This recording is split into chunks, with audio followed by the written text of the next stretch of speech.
Il se prétendait humble, mais chaque mètre ou chire lancé sur son passage suffisait à lui faire bomber le torse. Il jouait au sage sans jamais chercher à le devenir. Une faille que tout le monde percevait, sauf lui, car nul n'est plus aveugle que celui qui refuse de se regarder. Il voulut reconquérir Perle, la seule qui avait vu clair dans son obscurité. Héritière du grand capitaine qui avait fendu la mer, elle portait le calme, la clairvoyance et la dignité des profondeurs. La lumière de Perle faisait fuir ses démons, mais cette clarté exigeait de lui un véritable travail de maîtrise. Elle pensait que, grâce à ces périodes de lucidité, il finirait par basculer vraiment dans la lumière pour accomplir le destin inscrit sur son front. Il lui jurait que le silence et la distance qu'elle lui avait imposés après ces dernières tempêtes avaient réveillé son esprit. Mais, entre-temps, il avait déjà tissé un lien avec une sirène de sa région, liée à lui par un sang lointain. Une chanteuse au reflet d'écume, longue chevelure brune auburn, au charme familier. Embarrassé mais souriant, il proposa à Perle d'assister au grand concert de la mer. Quelle belle idée, pensa-t-elle. Ils partirent en avance. Nerveux, il brûlait d'envie de voir cette sirène qu'il prétendait ne jamais avoir rencontrée. La salle se remplissait lorsqu'une grande femme s'avança vers lui, bras ouverts, et l'embrassa. « Maître, je suis si contente de te voir. » Rouge écarlate, il bafouilla un salut. Perle comprit, il avait menti. On n'accueille pas un inconnu ainsi. Il présenta Perle d'un air détaché. Elle encaissa sans fléchir et resta. « Suivons le menteur jusqu'à sa porte, pensa-t-elle. » Pendant le concert, il adopta une posture théâtrale. Pouce index au menton, doigt tapotant le rythme, regard brûlant fixé sur la sirène, téléphone prêt à capturer son image. Quand celle-ci entra en scène, il la filma, puis la félicita, pouce levé, sourire béat. Perle le transperça du regard. Étouffée par son mépris, elle sortit respirer.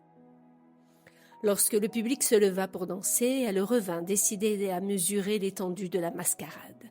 Elle l'invita. Lui qui aimait tant danser avec elle, refusa sèchement. À la fin du concert, il se précipita vers la sirène. Perle, elle, fut invitée à saluer le chef d'orchestre. Piqué au vif, il accourut, flanqué de la chanteuse, et s'imposa.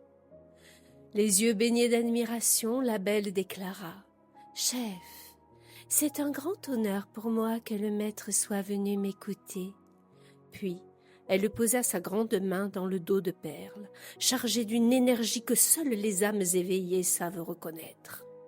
Dans ce geste, Perle sut. Leur accord était déjà scellé. Ce n'était qu'une question de temps. Tout devint clair, la fébrilité, les mensonges, le masque venait de tomber. En sortant, il marcha 3 mètres devant elle. Dans la voiture, il l'explosa. « Pourquoi ce regard pendant que je filmais? Je n'ai rien fait de mal. » « Tu sais très bien ce que tu as fait. Et puis, c'est moi qui aurais dû te présenter au chef. » Il enchaîna les reproches jusqu'à la traiter de folle. Lorsqu'elle trouva un espace, Perle demanda « Pourquoi n'es-tu pas venu danser avec moi ?»« Un chir, ça ne danse pas. » Elle éclata de rire, tant sa réponse était grotesque. Le lendemain, il lui écrivit « Tu me déçois, tu te comportes comme une gamine. » Les mots claquèrent comme des gifles. Son comportement et ses paroles montraient comment l'apprentissage de la maîtrise intérieure lui coûtait trop. La docilité de la sirène était plus simple.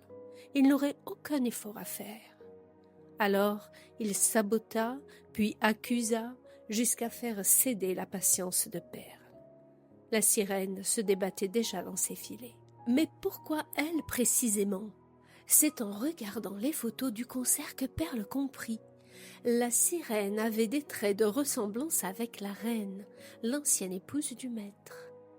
Au fil du temps, elle finirait par comprendre qu'elle ne serait jamais aimée pour elle-même, mais seulement pour l'ombre de cette femme perdue. Alors, Perle cessa de lutter pour un homme enchaîné à son ego et prit définitivement la mer. Croyant tout gagner, Le maître avait tout perdu. En partant, Perle emporta la seule lumière qui aurait pu libérer son esprit emprisonné. Sans elle, il ne restait plus que ce qu'il avait toujours été, une obscurité.